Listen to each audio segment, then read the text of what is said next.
யோ, நீதான் இங்க தேவையில்லாம நின்னுகிட்டு இருக்க. நீ வந்திருக்கிறது என்னோட இடம். ஆ? பார், முடிஞ்சா மாப்பிள்ளைக்கு தாய் மாமனா இருந்தா உனக்கு கடமைன்னு ஒண்ணு இருந்தா அதை மட்டும் செஞ்சுட்டு ஒரு ஓரமா போய் நின்னுடு. இல்ல கிளம்பி போயிட்டே இரு. அத மீறி ஏதாவது கலாட்டா பண்ணணும்னு நினைச்ச டிஷும் டிஷும் டிஷும் டிஷும் டிஷும் டிஷும் டிஷும் டிஷ்கா.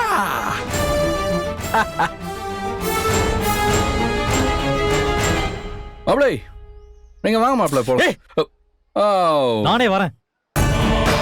ஓகே போலாமா? பாய் பசு.